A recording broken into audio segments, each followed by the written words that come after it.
Question number 58 देखिए क्या है। यदि समीकरण x² + 4x + k बराबर 0 के मूल वास्तविक एवं असमान हो तो कौन सा कंडीशन इसमें लागू होगा। देखिए एक समीकरण दिया हुआ है, वह है क्या, x² + 4x + k बराबर 0। इसके मूल वास्तविक होंगे और असमान होंगे तो क्या होगा। देखिए मूल वास्तविक एवं असमान होता है कब, जब d बड़ा होगा 0 से, और d बराबर होता है क्या, b² - 4ac, ये बड़ा होगा 0 से, और b का मान यहाँ से रखिए, इस जो x² में गुना होता है उसे a कहते हैं, जो x में गुना होता है उसे b कहते हैं, और जो बच जाता है अचर पर उसे c कहते हैं। तो b² - 4ac यानी 4 का स्क्वायर माइनस 4 इंटू a की जगह पे 1 और c की जगह पे k बड़ा होगा 0 से। 4 चौका 16 माइनस 4 के बड़ा होगा 0 से। इसका मतलब ये हो जाएगा कि 16 बड़ा होगा 4 के से, यानी कि इसका मतलब ये हो जाएगा कि 16/4 छोटा होगा k से, यानी कि 4 छोटा होगा k से। ये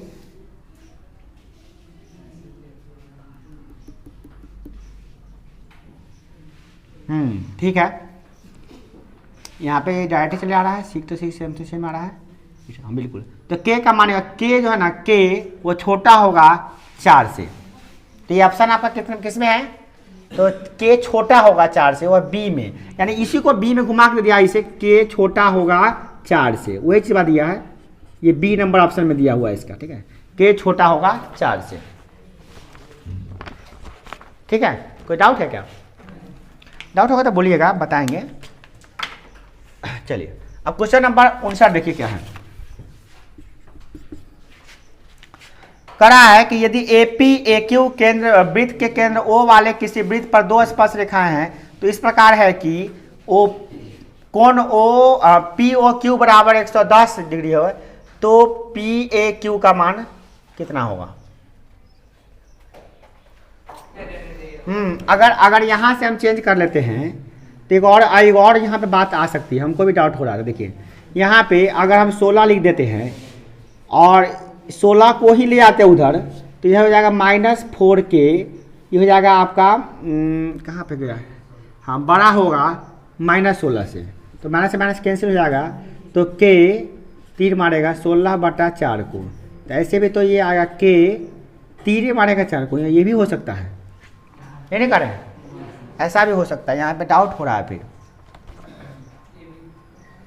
मैं यहाँ पे डाउट ये हो रहा है कि कौन सा A B दोनों आ रहा है ऑप्शन, तो छोटा मान रख के देखते हैं। 4 छोटा कौन होता है, 1 होता है ना, 1 रख के देखते हैं, तो 1 रखेंगे तो D क्या आएगा इसका, b² - 4ac, b² - 4ac, b² यानी 4 का स्क्वायर माइनस 4 1 गुने 1 4 माइनस ये हो जाएगा 4 बराबर 0।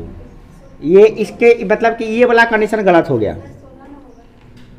सॉरी, हाँ यहाँ पे गलती हो गया, सॉरी यहाँ भी गलती कर रहे हैं, बहुत गलती हो गया यहाँ पे। 16 - 4 कितना हो गया, 12, यानी कि D कितना आ गया, 12, यानी D बड़ा हो गया 0 से।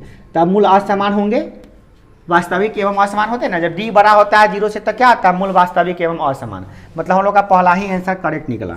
अब हम इस पर भी चेक करके देख लेते हैं एक बार। 4 का k का ऐसा का मान लेते हैं जो 4 से बड़ा हो, जैसे कि हम ये वो ले लेते हैं 5 रख के निकाल के देखते हैं, माने k के जगह पे क्या हो गया 5, तब d निकालते हैं, तो d क्या आएगा, तो d निकाल के देखते हैं, तो d बराबर हो जाएगा वही b² - 4ac होगा ना, इधर निकाल लेते हैं, चाहे इधर जगह है ना, इधर निकाल लेते हैं, d निकाल लेते हैं। यदि पहले लिख लेते हैं, यदि k बराबर 5, ठीक है, तो ये क्या हो जाएगा समीकरण, x² + 4x + 5 बराबर 0 आ गया ना। तो इसमें हम क्या करते हैं, अब इसका d निकाल के देखते हैं कि क्या आता है, तो d निकालते हैं, तो b² - 4ac फार्मूला तो वही है, b² - 4 a की जगह पे 1 और c की जगह पे 5, 4 चौका 16 माइनस 4 पंचे 20, घटा देंगे तो -4, तो यहाँ पे आ गया d स्मॉलर देन 0, तो यह मूल अवास्तविक हो, यानी कि ये जो हमारा आंसर है वह बिल्कुल गलत है, इसका आंसर सिर्फ यही होगा।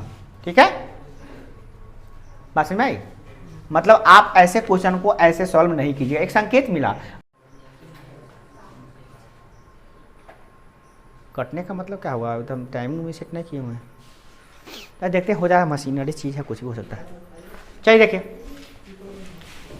कभी कभी नजर उस पर भी डाल दीजिएगा कि देखिए कट के भागने जाए कहीं। चलिए हो गया, तो ये क्लियर हो चुका है, कोई डाउट नहीं ना है। ऐसे ही डाउट होगा तो क्लियर करना है। वीडियो सब्सिडरी नहीं है, ये सब्सिडरी है, मेन है समझना, दिमाग में थॉट्स लाना। वो बनेगा चाहे नहीं बने, उसको अहमियत हम नहीं देते हैं, ठीक है ना। अहमियत जिस दिन देंगे, मेन यहाँ पे कॉन्सेप्ट क्लियर करना है, कॉन्सेप्ट क्लियर कर लेंगे बस हो गया, आगे बढ़ेंगे, है ना। चलिए हाँ, हाँ इस की स्थिति में 4 से छोटा मान के लेके हम चले हैं, यानी के का दूधू का आंसर आ गया है, वो के से 4 से छोटा है, वो 4 से बड़ा, तो हम 4 से छोटा एगो मान कोनो ले लिए हैं, 1 2 3 4 5, 1 2 3 ले लेंगे। एगो 4 से बड़ा ले लिए हैं, माने 4 से बड़ा 5 6 7 8 9 10 कोनो रख के देख लीजिएगा। तो हम रख के देखे हैं, तो देखे हैं क्या कि डी इसमें 0 से बड़ा आ गया, तो हाँ ठीक है, तो हम खुश हो गए कि डी 0 से बड़ा आ गया है। इसका डी 0 से बड़ा होता है तो क्या होता है, मूल वास्तविक होता है और असमान होता है। ये इसमें डी निकाले हैं तो फिर दुखी हो गए हैं कि भाई डी बराबर 0 आया है, डी जो है ना 0 से छोटा है, माने कि मूल अवास्तविक होगा, तो अवास्तविक की तो हम निकाल ही नहीं सकते हैं। माने कि एक बात, माने ये जो हमारा मानना था ये गलत था, यानी ये बनाने का जो प्रक्रिया हो गया ये गलत हो गया, ये भी गलत, माने ये सब बनाए सही है, माने इसका यूज हमको नहीं पड़ा, ये हम सीख लिए, ये सही हो गया। मगर इसको बनाने से हम ये सीख गए कि इसको इस तरह का सवाल को हम ऐसे ही सॉल्व करेंगे, ठीक है। अब 59 नंबर को देखिए क्या करा है, 59 नंबर करा है, इसका आंसर वही होगा, देखें ना बी होगा इसका, 58 का आंसर हो गया बी। अब 59 नंबर क्वेश्चन क्या करा है कि एक आपको क्या बनाना है, आपको यहाँ पे एक वृत्त बनाना है, इसका 2 को स्पर्श रेखा लेना है, ठीक है। केंद्र ओ है उसका, एक वृत्त है या केंद्र ओ है, और केंद्र ओ है, और यहाँ से 2 को स्पर्श रेखा खींच दिया है, भाई अजीब बात है, स्पर्श रेखा है, 2 को स्पर्श रेखा खींचा हुआ है। ए का नाम है ए का नाम है यहाँ पे बी, यानी यहाँ से पी से खींचा गया ए पी और पी बी। तो आपको दिया गया है कोण P O Q, P Q कहाँ से आ गया भाई, क्यू तो में था ही नहीं। अच्छा, ए यदि ए पी और ए क्यू केंद्र ओ वाले वृत्त पर 2 स्पर्श रेखा है,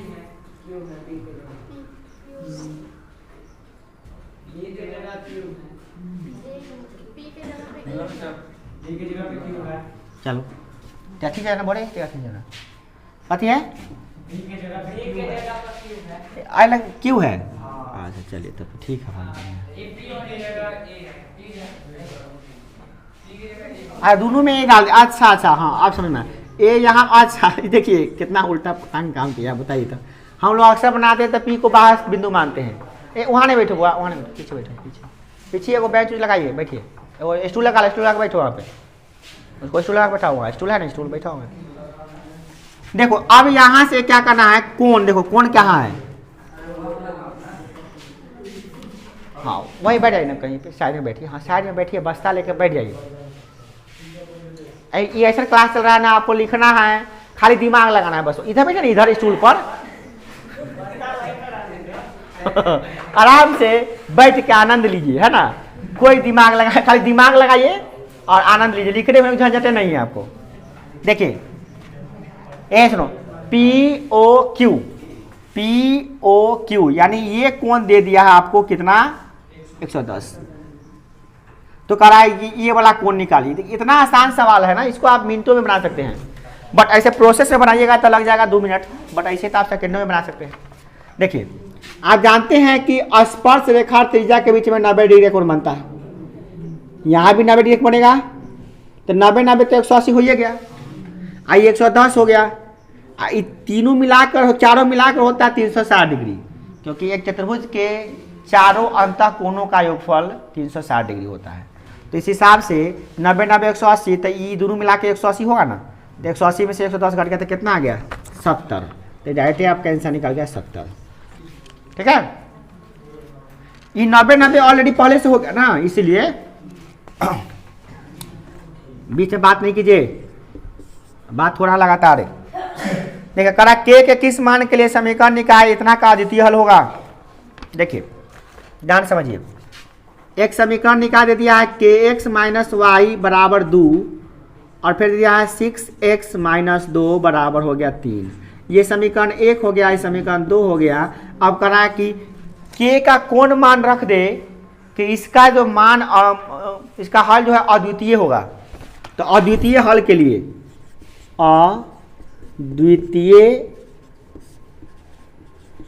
लिए आप क्या कीजिए जानते हैं, ये कंडीशन होता है a1 बटा a2 बराबर नहीं हो b1 बटा b2 के, तब इसका एक और केवल एक हल होगा, अद्वितीय हल होगा, है ना। इस कंडीशन पे इसको रख दीजिए, तो के जगह पे के रख दीजिए, a1 है, a2 है, अच्छा इसको इधर ले भी तो आइएगा ना, हालांकि उसको जो नहीं पड़ता, मगर अगर क्वेश्चन ऐसा रहेगा ना तो आप इसको इधर ले आइएगा, तब नहीं तो कभी कभी गलती हो सकता है, आप देखिए करके, क्योंकि इसको इधर ला के तब सामान्य रूप होता है। इसका सामान्य रूप क्या होता है, ax plus by plus c बराबर 0। इसी में 2 गो है तो एगो a1 एगो b1 एगो c1 कर देता है, एगो a2 b2 c2 कर देता है ना। तो इस पर ध्यान रखिएगा।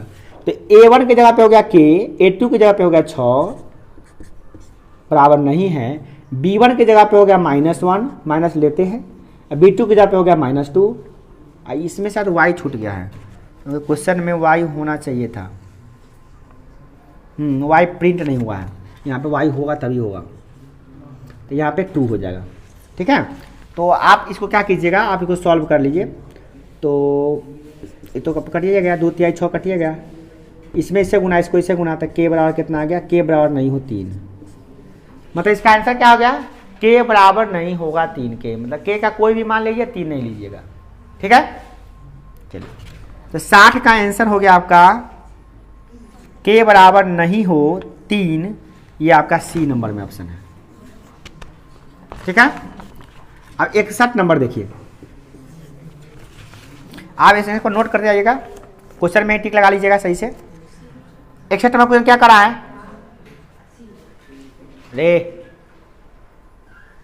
पिटाई नहीं कर देंगे, बैठ लगातार एक बार 2 बार हम देख रहे हैं, आप पीट देंगे तो बस अजीब हाल है। कैसा आदमी, ये इशारा काफ़ी होता है। 3/4 है, तो साइन थीटा दिया हुआ तो कॉस थीटा का मान निकालना है। कॉस थीटा का डायरेक्ट फॉर्मूला लगा दीजिए, कॉस थीटा बराबर होता है √1 माइनस साइन स्क्वायर थीटा।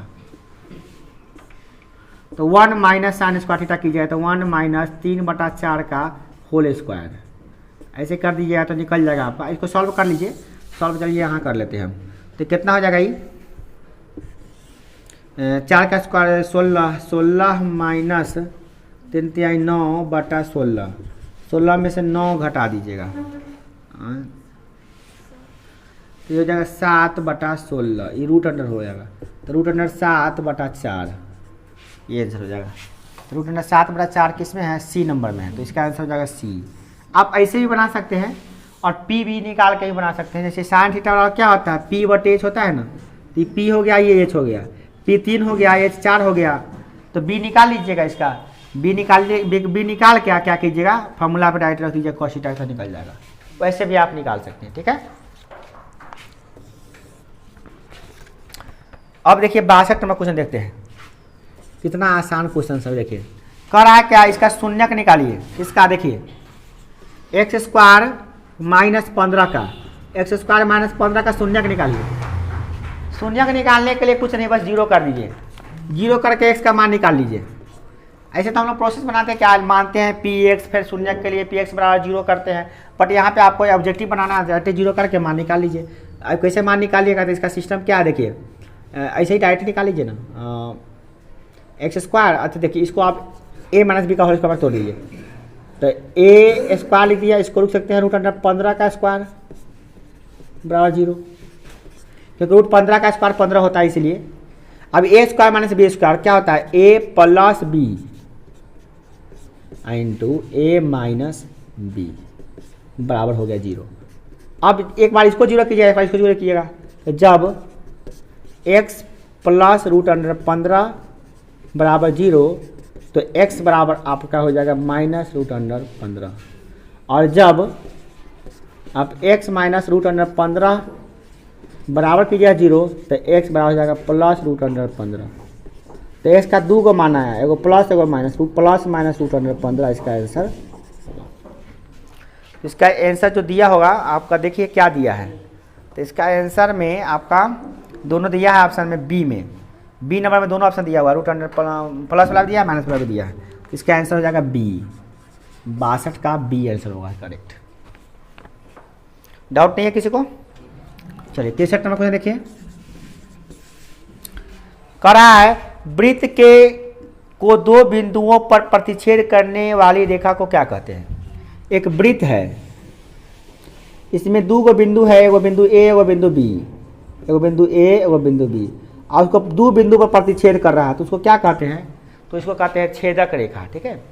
और एक बिंदु पर जब करती है, देख लीजिए एकड़ा कहाँ से एडिट करेंगे हम।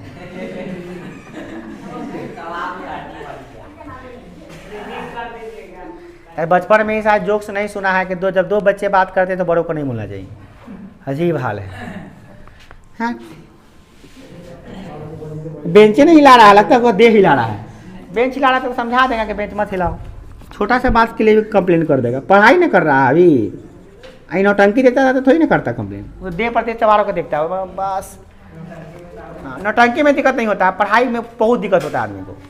बैठने का, चलने का, उठने का, सुनाई नहीं दे रहा, दिखाई नहीं दे रहा है, बैठाई नहीं हो रहा है, कोई कहता है।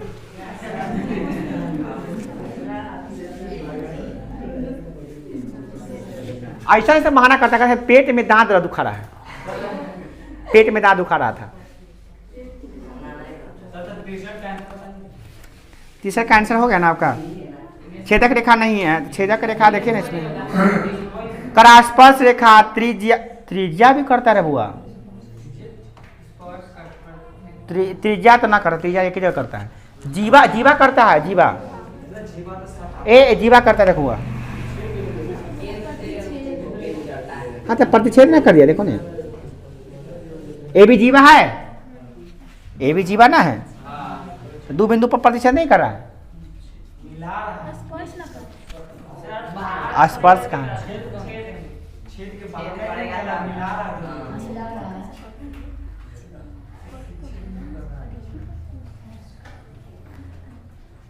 एक वृत्त के 2 बिंदुओं को प्रतिच्छेदित करना है। 2 बिंदु, एक वृत्त को 2 बिंदुओं पर हाँ, तो ये छेदक रेखा, इसमें से कोई नहीं हुआ इसका आंसर।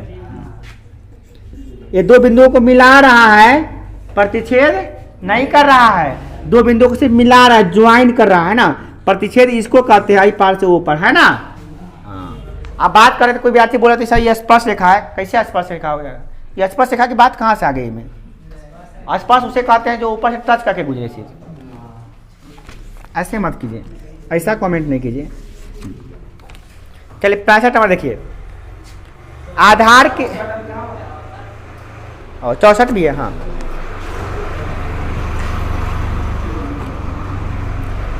देखिए 2 बिंदु के बीच का दूरी निकालना है, दूरी सूत्र से निकालेंगे। डायरेक्ट दूरी से अप्लाई करते हैं, बना देते। देखिए 4 3 है और 1 - 1 है, तो क्या करेंगे? 1 - 4 का होल स्क्वायर प्लस -1 - 3 का होल स्क्वायर। तो 1 में से 4 घटेगा तो आएगा -3 का स्क्वायर हो जाएगा, और प्लस ये हो जाएगा -4 का स्क्वायर, और ये हो जाएगा 9। हम बोलते हैं तब ये बोलता है वो छोटा 95 में नहीं आ रहा, कौन बोल रहा है? 25 बराबर +-5, +-5 इकाई होगा इसका आंसर। ये दूरी सूत्र से निकालना था, हम सिंपल सा क्वेश्चन था, ठीक है। हो गया 65 तक कंप्लीट। चलो एक लौकी करते पहले देखा जाता है। देखिए 65 नंबर। आधार की त्रिज्या 7 सेंटीमीटर, त्रिज्या की ऊंचाई 10 सेंटीमीटर वाले लंब वृत्तीय शंकु के वक्र पृष्ठ का क्षेत्रफल निकालिए। लंब वृत्तीय शंकु का वक्र पृष्ठ का क्षेत्रफल होता है πr/l। तो πr/l तीनों तो दिया ही हुआ, तब हो गया, तब क्या दिक्कत है? क्या? शंकु के वक्र पृष्ठ का क्षेत्रफल, curve surface area of cone, यानी कि शंकु बराबर होता है πr/l। पाई का मान इतना होता है 22/7। आर दिया हुआ है और एल भी दिया हुआ है, एकदम आसान क्वेश्चन है। ये आपका 220 सेंटीमीटर स्क्वायर हो गया। तो ये आपका हो गया आपका आंसर नंबर सी। 66 नंबर देखिए क्या है, कह रहा है इतना का माध्यक क्या होगा। तो इनमें कौन कौन सी संख्या है, माध्यक निकालने के लिए तब जानवे करते हैं, पहले आरोही अवरोही क्रम से सजाते हैं। तो पहले सजाते हैं 1 2 2 2 एक है 1 2 2, फिर 3, फिर 5, फिर 6, तो 6 गो है। n बराबर जो है ना वो 6 है, 6 वो संख्या है, तो n बराबर सम है। तो सम वाला में क्या होता है, माध्यक बराबर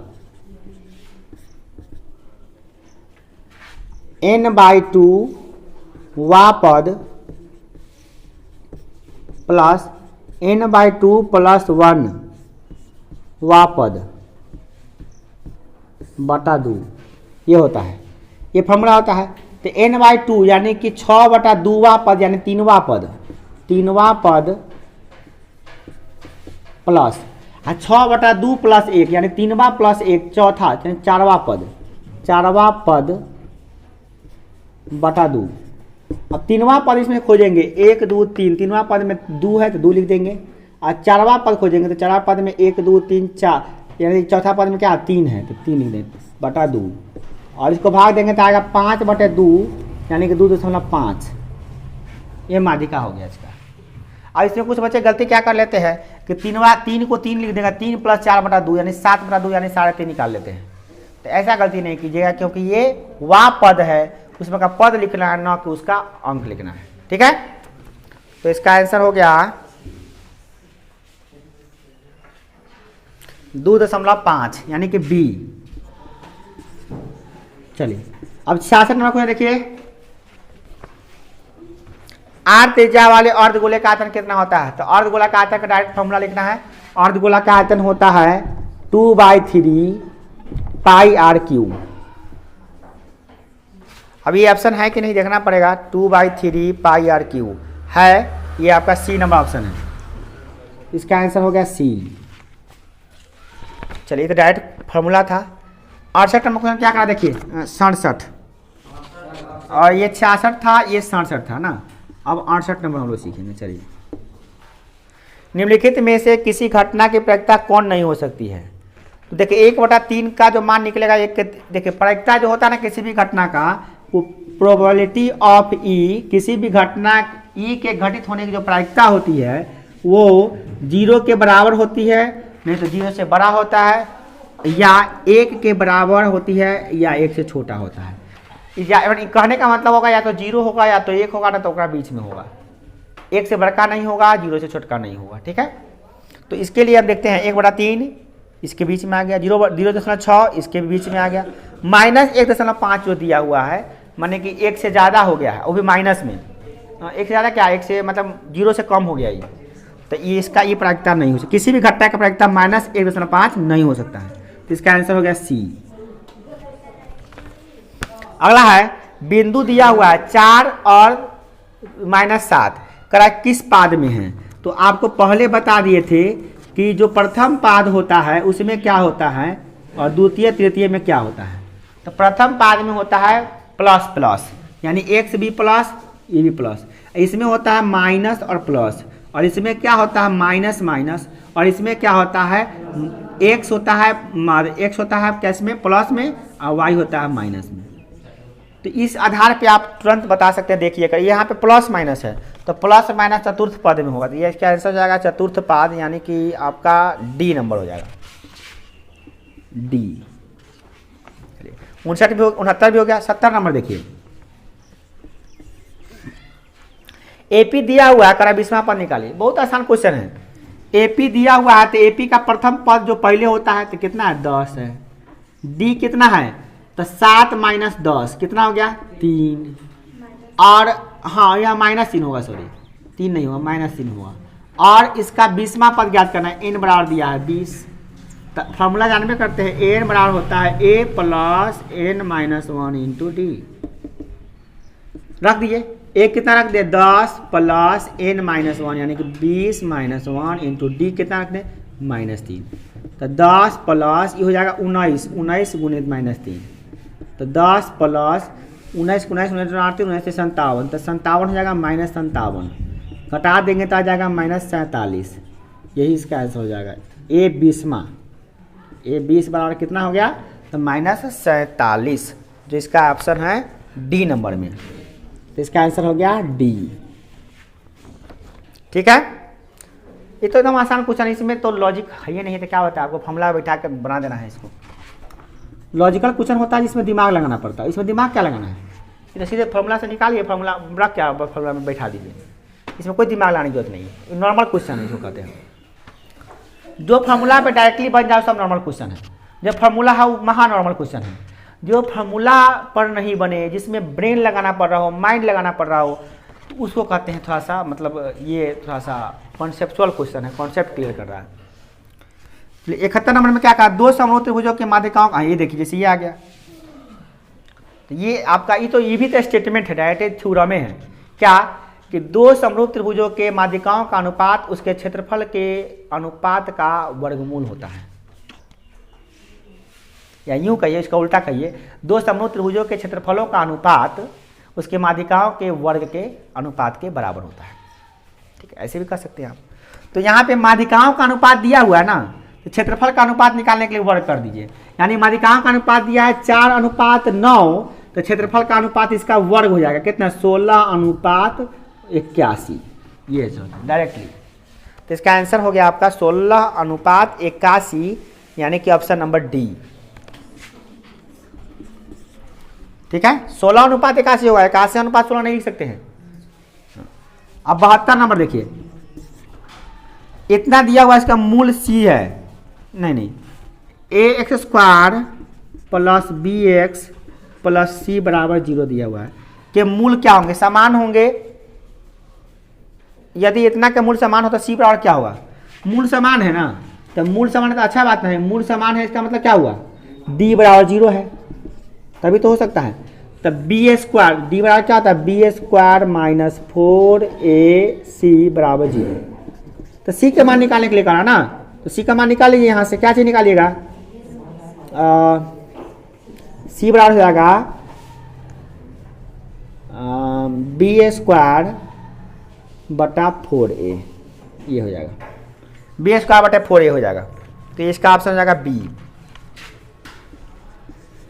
72 का हो गया बी। 73 नंबर देखिए, करा वृत्त के उस त्रिज्यखंड का क्षेत्रफल निकालिए, त्रिज्या दिया और थीटा दिया। अब देखिए कितना आसान है, त्रिज्यखंड का जो क्षेत्रफल होता है वह फॉर्मूला होता है थीटा बटे 360 गुने पाई r², और थीटा दे दिया 90 बटा 360 गुने पाई r² के जगह पे आपको लिखना कितना, 14 का स्क्वायर। तो इसको काटना है 9 चौका 36, 4 मरतबे कट गया, तो कितना 14, और इसको तोड़ना भी है कुछ, तो तोड़ सकते हैं। 14 कैसा हो जाएगा, 196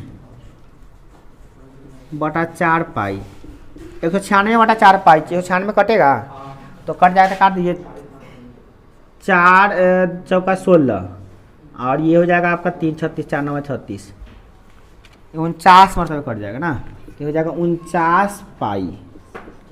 इसका आंसर पाई का मान नहीं रखा है, ऑप्शन पाई वाला में तो पाई का मान क्या रखिए, बहुत बच्चा क्या करता है, पाई का मान डायरेक्ट रख के सॉल्व कर लेगा।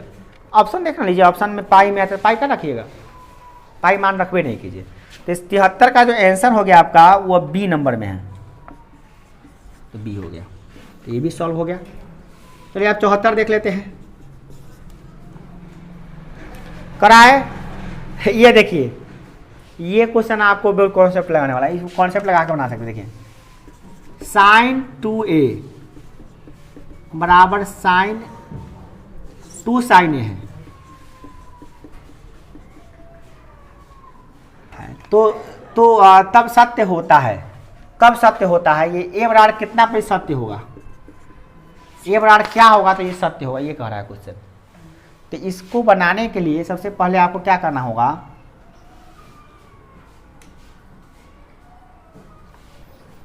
हाँ, एक तरीका क्या है कि अल्टरनेट जो ऑप्शन दिया वो रख के चेक कर लीजिए, उससे बन जाएगा। आप दूसरा तरीका सोचते हैं कैसे बनेगा। हाँ, 60 जितना जितना मान रख ले वो रख के चेक कर लीजिए। अब आए वो तरीका है कि आप इसे जांच करके देखिए कितना पे आ रहा है। नहीं निकालिए लीजिए इसका मान रेट।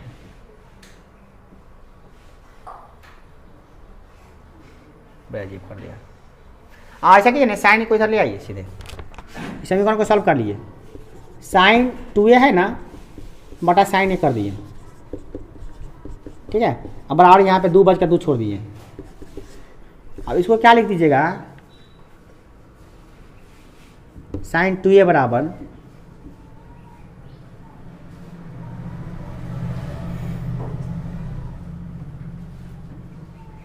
यहाँ पे प्रॉब्लम फिर कर रहा है। अब साइन से साइन काट नहीं सकता, आपके दिमाग में आगे साइन से साइन काट देंगे, ऐसे काट देंगे 2 का 2 बराबर, तो आपका आंसर नहीं आएगा।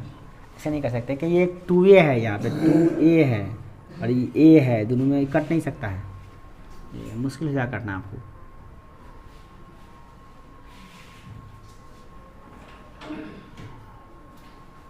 आप ऑप्शन रख के चेक कीजिए, सबसे बेस्ट ये तरीका है। फंस जाइएगा आप, यहाँ ऑप्शन रख के देख लीजिए आप, ठीक है। ऑप्शन क्या क्या दिया हुआ है देखिए, तो इसका ऑप्शन नंबर दिया हुआ है, कहाँ गया जी, क्या नंबर है, हाँ, तो इसका ऑप्शन रखे 30 रख के देख लेते हैं। 30 रखेंगे तो साइन, इसको अभी शॉर्ट आइए, सब कुछ जरूरी नहीं, साइन 30 कोनो बात के लिए हंस रहा है। देखिए एक बार ऑप्शन लेके बनाया जाता है, ऑप्शन लेके कैसे बनाए देखिए। एक बार हम लोग क्या करेंगे, 30 रख लेंगे, फिर 60 रख लेंगे, 45 रख, सबको रख के चेक कर लेंगे। तो चेक रखने का चेक का तरीका क्या होता है, पहले LHS में रखिए, फिर RHS में रखिए, और देखिए दोनों बराबर आता है, जिसमें बराबर आ गया वही आंसर हो जाएगा।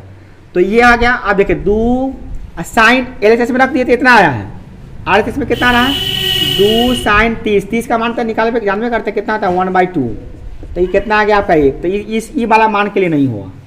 अब हम ले लेते हैं क्या 30 लिया है, अब हम लोग 45 लेकर देखते हैं। अब साइन 2 गुने 45 बराबर साइन 90 बराबर साइन 90 बराबर क्या आता है 1। अब हम RHS में रखते हैं 2 गुने साइन 45, 2 गुने साइन 45 का मान कितना होता है 1/√2, काटेंगे तो √2 हो जाएगा, तो ये आ गया √2। इसके इस मान के लिए भी सत्यापित नहीं हुआ, न 30 डिग्री पाया न 45 डिग्री पाया। हम लोग क्या करते हैं 60 रख लेते हैं, हमको आंसर पता है, आपको बता रहे हैं साइन 60 के लिए मान निकाल रहे हैं। तो 2 गुने 60 तो निकालिए नहीं पाइएगा आप, अभी तो निकालने पे 2 गुने 60 कितना होगा, आप जब 11th में जाए तब पढ़िएगा, इसका मान निकलता है, बट अभी नहीं निकालिएगा आप इसको, छोड़िए तो हो ही नहीं रहा है। अच्छा एगो 0 रख के देख लेते हैं बेचारा को, चलो साइन 2 गुने 0 इसको निकालते हैं क्या आता है। देखिए साइन 2 गुने 0 करेंगे तो 0 ना होगा, और साइन 0 डिग्री का मान 0 होता है।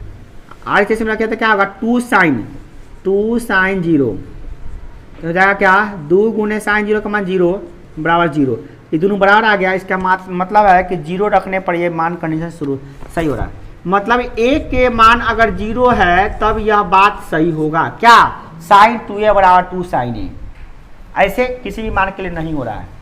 तो ये आपका आंसर हो गया आपका D नंबर D। इसको ऑप्शन से बनाया है, हम ऑप्शन विधि बंद करते हैं, ऑप्शन से भी बना लेते हैं। चलिए अब 75 नंबर देखिए, कि 75 नंबर जो क्वेश्चन है आपका, कहा किसी त्रिभुज में त्रिभुज दिया हुआ है, उसमें AD बटा DB बराबर AE बटा EC, थेस पर में का विलोम दिया हुआ है। मतलब कह रहा है क्या, यदि किसी त्रिभुज में एक भुजा दो भुजाओं, एक रेखा दो भुजाओं को समान अनुपात में विभाजित करती है तो तीसरी भुजा के क्या होगी। तो आप जानते हैं थेस प्रमेय का विलोम यही कहता है कि किसी भी त्रिभुज में यदि कोई रेखा दो भुजाओं को समान अनुपात में विभाजित करती है तो तीसरे भुजा के समानांतर होती है। तो यानी कि इसमें क्या आ जाएगा आपका AB समानांतर हो जाएगा किस। अब ये देखना बहुत जरूरी है, ये चित्र बनाने के बाद पता चलेगा। अब किसके समानांतर होगा ये देख लेते हैं हम लोग।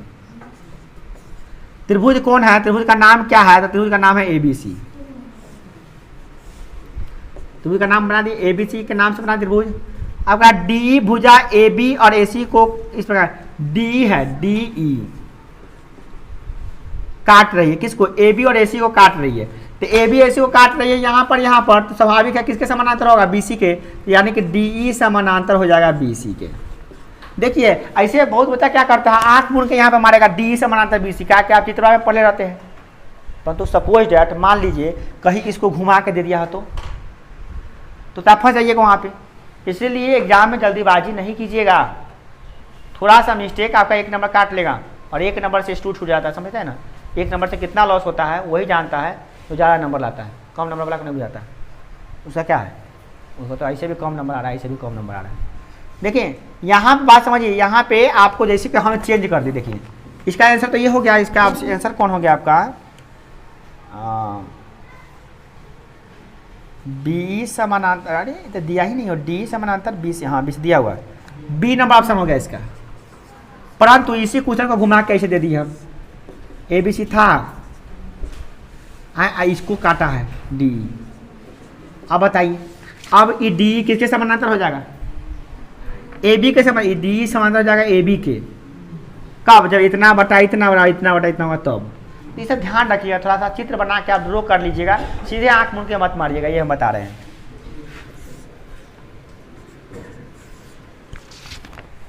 76 नंबर का रहा है। देखिए कितना हल्का सवाल है ये, तो आपका एकदम बिल्कुल कॉन्सेप्ट नहीं क्लियर करेगा एकदम, माने कि बकलोल विद्यार्थी सबके लिए क्वेश्चन जो होता है ना, ये इसने सेट होता है। देखिए मैंने जिसको इसको कुछ नहीं करना, जिसको फॉर्मूला याद है ऊपर रख देगा सीधे। करा मूलों का योगफल निकालिए, मूलों का योगफल, ये फॉर्मूले होता है। बताइए ये किससे बनेगा, जिसको फॉर्मूला याद होगा बन जाएगा, जिसको फॉर्मूला नहीं याद होगा नहीं बनेगा। फॉर्मूला बेस्ड क्वेश्चन हो गया ये। तो माइनस बी बाई ये होता है, तो माइनस बी बाई ये फॉर्मूला होता है। तो माइनस ये को फॉर्मूला वाला, ये को -1 कर, अब बटा ए, 1 जगह पे होगा 3, माइनस गुने माइनस प्लस 3/3, यानी हो गया आपका 1। इस प्रकार से इसका आंसर हो गया आपका 1, यानी कि 76 का हो गया आपका ए।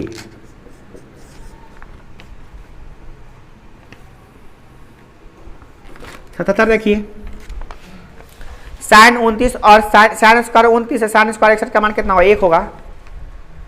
कॉम्प्लीमेंट्री एंगल से निकाल सकते हैं आप, देखिए कैसे। इसमें तो एक फॉर्मूला लगाना पड़ेगा आपको, हो जाएगा sine square 29 plus sine square. जब भी ऐसा क्वेश्चन थे ना, तो आप पहले ये देख लीजिए कि दोनों मिला के 90 हो रहा है कि नहीं।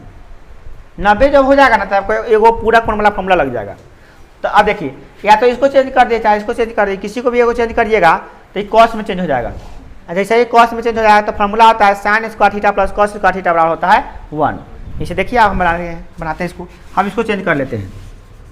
साइन स्क्वायर 29 प्लस, इसको क्या लिख देंगे, साइन स्क्वायर 90 माइनस 29। जब सॉल्व करेंगे तो क्या आ जाएगा, sine square 29 plus sine square, sign बदल जाएगा, साइन 90 माइनस थीटा होता है कॉस थीटा, तो कॉस स्क्वायर 29।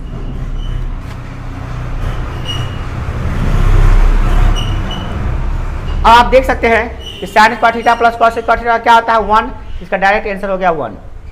ठीक है, तो आप किसी को भी चेंज करके इसको बना सकते हैं। हो गया क्लियर ये भी।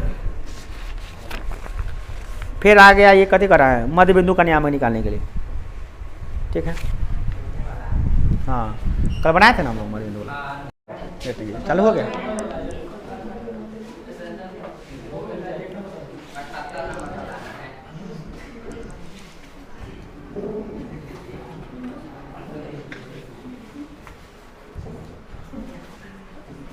देखिए क्वेश्चन नंबर 78 क्या है, दो गो बिंदु दिया हुआ है, उसको मिलाने वाली रेखा का मध्य बिंदु का नियामक निकालना है। देखिए कितना आसान है, दो गो बिंदु दिया हुआ है, -7 4, इसका मध्य बिंदु का नियामक निकालना है। तो मध्य बिंदु का नियामक होता है, क्या होता है, x बराबर x1 प्लस x2 बटा 2, और y बराबर क्या होता है, y1 प्लस y2 बटा 2। तो x1 कितना है, -7 प्लस -3 बटा 2, और y बराबर निकालेंगे तो क्या होगा, 2 प्लस 4, 2 प्लस 4 बटा 2। तो ये आ जाएगा -7 -3 कितना जाएगा, -10, -10 बटा 2 यानी हो जाएगा -5, और ये हो जाएगा आपका 8 बटा 2 यानी हो जाएगा 4। तो -5 4 आ जाएगा इसका, -5 4। जा यहाँ पे 6 होगा, हाँ 6 हो जाएगा तो 3 हो जाएगा, ठीक है। -5 और 3 आएगा, सही है ना। तो -5 और 3 कहाँ पे है इसका आंसर? बी नंबर है, तो बी आंसर हो गया। नहीं, अगला क्वेश्चन के लिए त्रिभुज बनाइए, तो एगो त्रिभुज बनाइए, तो तुम्हें बना रहे हैं कर देता हाथ कर देता।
कैमरा का हाथ बंद कीजिएगा, लगा दें शरीर। पढ़ने लिखने में आता है पीछे, अब उधरता करने में आता है, जानिए जो उधरता करता है खास कर पढ़ने लिखने पीछे होगा। तो पढ़ने लिखने वाला लिखा है उदाहरण करवे नहीं करेगा, कम करेगा, वो करेगा, वो भी तो रहीके है। चालू है, देखिए मैंने माथा दुखा जाएगा, फालतू में चलाऊँ। देखिए 78 का 79 देखिए, करा है कि ABC त्रिभुज दिया हुआ है, DEF के समरूप है। समरूप त्रिभुजों के क्षेत्र क्या करा है? A दिया हुआ है इतना, E दिया हुआ है इतना, C दिया हुआ है कितना, निकालना है। अजीब हाल है, देखिए चित्र बनाने के बाद समझ में आ गई। ABC एक त्रिभुज है, DEF एक त्रिभुज है। इसमें A बराबर 57 है, E बराबर 63 है, C बराबर निकालना है, और ये दोनों आपस में समरूप है। त्रिभुज ABC समरूप है त्रिभुज DEF के। अब ये पूछेंगे तो 4-5 को जाकर पता हो, बाकी सब मुँह आएगा। आप बदमाशी करने में कितना करेगा? अजीब बात है, हद कर देता है आदमी। पूछेंगे तो नहीं आएगा। हमें से यह है ना समरूपता का सिद्धांत, पूछेंगे कौन समरूपता का सिद्धांत दिए से मतलब करा कि समरूप है तो क्या होगा, समरूप होने के बाद क्या होता है। मात्र कुछ बच्चों, कितने बच्चों को पता है कि दो त्रिभुज समरूप होते तो क्या क्या होता है? हाथ उठाओ तो देखिए, हो गया। यही वास्तविकता होती है। और कुछ आता है? हाथ उठाइए फिर से दोबारा। दो त्रिभुज समरूप होते तो क्या क्या होता है?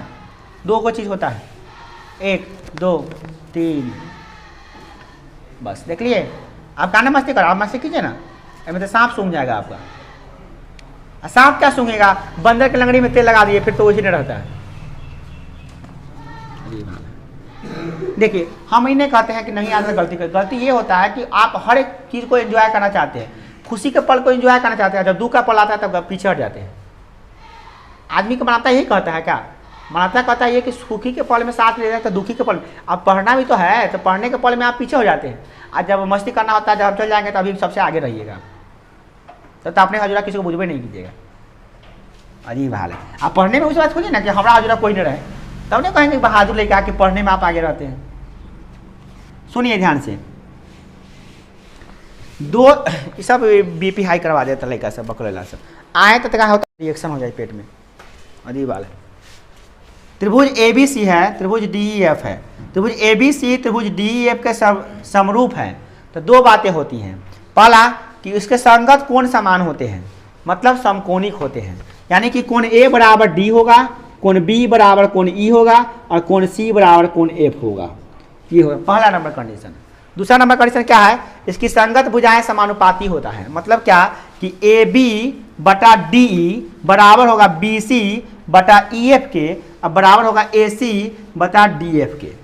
मतलब संगत भुजाएं समानुपाती होगा, यानी समानुपातिक होते हैं। दो बातें होती हैं, एकदम दिमाग में कंठस्थ कर लीजिए। जब दो त्रिभुज समरूप होते हैं तो कोण वे समकोणिक होते हैं, पहला नंबर। दूसरा नंबर वे समानुपाती होते हैं, मतलब उसकी भुजाएं समानुपाती होते हैं। ठीक है, तो इसी आप समकोणिक वाला जो गुण है ना, उसी पे हम लोग इसको बनाएंगे। ये 57 है तो ये 57 होगा। हमको इधर तो लिखने से मतलब है नहीं, हम कोई बेकारे लिखे हैं, क्योंकि हमको निकालना सी है। तो ये 63 है तो ये कितना होगा 63, तो ये 57 और 63 है तो ये कितना होगा। तो त्रिभुज के तीनों कोणों का योगफल होता है 180, तो ये दोनों को जोड़ देंगे। तो 7 3 10 के 0 हाथ से ले, 6 6 12 120, तो 180 में से घटा देंगे 120 तो आ जाएगा 60, यानी ये कोण 60 होगा। इतना आसान क्वेश्चन है, मगर जिसको गुण याद नहीं हुआ वो कैसे बनाएगा। इसका आंसर हो गया 60, तो 79 का आंसर हो गया आपका 60, जो आपको ऑप्शन दिया है सी में। ठीक है, चलिए 80 नंबर देखिए क्या है, करा इतना इधर दिया है। आप करा ये देखिए, ये अजीब हाल है। ये क्वेश्चन डाल दिया बड़ा वाला, दे दिया है 1 नंबर में। इसको बनाने में आपको थोड़ा लंबा, एनसीईआरटी का भी क्वेश्चन एनसीईआरटी में है, लंबा चौड़ा बनता है क्वेश्चन, दे दिया है 1 नंबर में। अब दिया है 1 नंबर में, कोई बात नहीं है, आप बनाइए, इसको बनाने आना चाहिए आपको, है ना। और दूसरी बात, बनेगा कि नहीं बनेगा वो तो बनाने के बाद पता चला। देखिए त्रिकोणमिति का क्वेश्चन है, मगर है क्वेश्चन आसान है, भारी नहीं है, बट लंबा हो जाता थोड़ा सा। ठीक है, लंबा हो जाएगा ये क्वेश्चन, ये बात है। कोई बात नहीं, देखिए लंबा होगा तो 5 नंबर में ये क्वेश्चन पूछेगा तो आपका 5 नंबर में पूछेगा, 1 नंबर में नहीं पूछेगा। गलती से 1 नंबर में पूछ दिया यहाँ पे। देखिए अब इसको सॉल्व करना है, इसका मान आपको मान निकालना है, सॉल्व करना है। तो जब कभी त्रिकोणमिति का सवाल दिया हो, कर रहा है कि सॉल्व कीजिए, तो आपको साइन कॉस में तोड़ दीजिएगा। ठीक है, प्रूव करने वाला में भी ये ट्रिक अप्लाई हो जाता है, साइन कॉस में तोड़ने से ट्रिक ये सिद्ध भी हो जाता है। तो चलिए हम अभी साइन कॉस में इसको तोड़ते हैं। तो 1 और tan थीटा को क्या लिख सकते हैं, साइन थीटा, यानी साइन ए बटा कॉस ए। से को क्या लिख दिया 1 बटे कॉस ए। 1 कॉट को क्या लिख सकते हैं, कॉस ए बटे साइन ए। कॉस ए को क्या लिख सकते हैं, 1 बटा साइन ए। ये सब आपका फार्मूला लिख रहे हैं, डायरेक्ट फार्मूला पे हम चेंज कर दिए। अब क्या करते हैं, इसको सॉल्व कर रहे हैं। सॉल्व करेंगे तो क्या आएगा, इसका लघुत्तम निकालेंगे तो क्या आएगा cos A. I cos A आकर गुना हो जाएगा 1 में, तो कॉस ए प्लस ये हो जाएगा साइन ए, हो जाएगा प्लस या साइन ए, हाँ साइन ए रहेगा, ये इतना हो जाएगा। अब इसको सॉल्व किया तो क्या होगा, इसका लघुत्तम निकालिए जाता है साइन ए, और इसको आप सॉल्व कीजिए तो क्या हो जाएगा, sign A plus cos A minus 1। अब यहाँ से परेशानी देखिए क्या हो गया। अब इस सबको मान लीजिए ए, इसको मान लीजिए बी, तो ये देखिए ये हो गया बी, तो ए प्लस बी इंटू ए माइनस बी, तो क्या होता है, दोनों को गुना करेंगे तो क्या हो जाएगा, ए स्क्वायर माइनस बी स्क्वायर। यानी इसका मतलब ये हो गया कि sign A plus cos A का होल स्क्वायर माइनस 1 का स्क्वायर। अब बटा ये दोनों गुना किया तो क्या होगा, sign A into cos A, sign A into cos ए। अब वो सॉल्व किया तो क्या होगा, देखिए ये sign square theta plus cos square theta है ना, तो इसको ए और बी मान के चलिए। अब तो ये हो गया ए प्लस बी का होल स्क्वायर, और फॉर्मूला होता है A square plus 2ab plus B square. अब प्लस माइनस 1 का स्क्वायर तो 1 ही होगा ना, इधर है 1 का स्क्वायर 1 होगा। ये इसको तो हम लिखे ए प्लस बी को होल स्क्वायर पर तोड़ दिए हैं, यानी कि इसको बैठा के एक्सपेंड कर दिए हैं, तोड़ना नहीं कहते उसको, इसको कहते हैं विस्तृत रूप में कर दिए हैं। अब देखिए sign square theta plus cos square theta तो 1 होता है, तो ऊपर क्या हो जाएगा 2 sine A into cos A. Sine square theta plus cos square theta 1 हो गया ना, तो प्लस 1 यहाँ लिख दिया। ये माइनस 1 तो पहले से था ही। अब बटा क्या हो गया, साइन ए इंटू कॉस ए। अब आप क्या किए, देखिए 1 से 1 तक कट गया। अब ये कटने के बाद तो ये एक रूप हो गया, तो इस डायरेक्ट साइन ए कॉस से कट जाएगा, तब कहा जाएगा 2, इसका मान 2 होगा। अब बताइए क्या 1 नंबर, आप क्या बताइएगा, आप तो अभी तो नॉलेज कम है। अब ये जानिए कि इसका ये 2 नंबर कम से कम 3 नंबर का पूछेगा, 3 नंबर से पूछता ही नहीं है। अब तो 2 नंबर में पूछेगा और नहीं तो 5 नंबर में, ज़्यादा चांसेस है जब भी पूछेगा तो 5 नंबर में पूछेगा। ठीक है, तो आप घबराइए नहीं, ये गलती से किया गया मिस्टेक है यहाँ पे, है ना, तो कोई बड़ी बात नहीं है। बन गया क्वेश्चन। इसका आंसर आएगा 2 और इसका आंसर यहाँ पे हो गया आपका ऑप्शन दिया है बी में। तो आपका 80 नंबर का आंसर हो गया बी, इसका भी है करेक्ट है। चलिए अब हम देखते हैं क्वेश्चन नंबर 81। ये सब कॉन्सेप्ट वाला क्वेश्चन सब आ गया यहाँ से। किसी बिंदु की y अक्ष से दूरी को क्या कहते हैं? यहाँ पर बच्चे मिस्टेक करते हैं, ये कॉन्सेप्ट वाला क्वेश्चन है, फॉर्मूला वाला क्वेश्चन नहीं है। देखिए इसके लिए आप कार्टिनेट ज्योमेट्री बना दीजिए, क्या तल बना दिए तो कहते हैं कार्तीय तल, है ना। इस तल को कहते हैं कार्तीय तल। एग्जाम में इसमें क्वेश्चन है और कोई बच्चा आपसे पूछा कि कार्तीय क्या होता है। कार्तीय, देखिए कार्तीय तल इसको कहा जाता है, इसका स्पेशल नाम है कोऑर्डिनेट प्लेन, ठीक है। तो कोऑर्डिनेट प्लेन है तो इसमें क्या है, ये जो बड़ी रेखा है उसको कहते हैं एक्स अक्ष और जो खड़ी रेखा है उसको कहते हैं वाई अक्ष।